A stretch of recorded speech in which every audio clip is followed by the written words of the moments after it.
For thousands of years, mankind has tried to put God into a box. This has taken many iterations and many different forms. But no matter the culture or tribe, we all seem to love the idea of giving God a home. So, for today's Hidden Treasure, we'll take a closer look at the Father's house. You see, in the Judeo-Christian mindset, the Father's house could mean many things, such as the tabernacle, the temple, church, or even heaven. But in John chapter 14, Jesus says something very different. He says, "In my Father's house are many mansions. If it were not so, I would have told you. And if I go and prepare a place for you, I will come again and receive you to myself, that where I am, there you may be also." Today, many of us understand this as a future promise, where the Father's house means heaven. And this is true, but let's take a closer look at this passage in its context.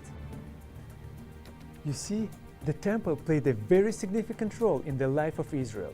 It was the only place that was called the Father's house.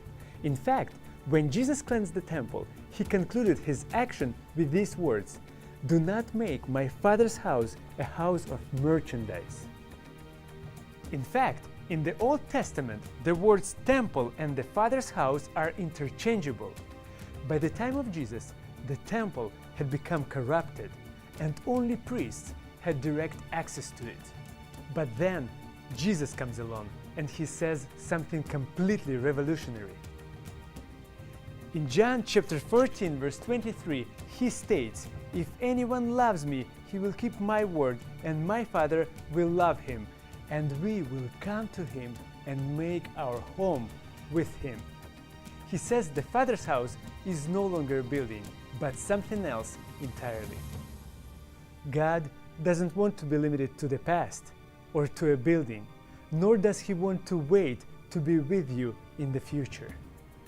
You see, he wants to make his home with you and with me, here and right now, so we can enjoy this fellowship with him now and for eternity. And that's today's Hidden Treasure.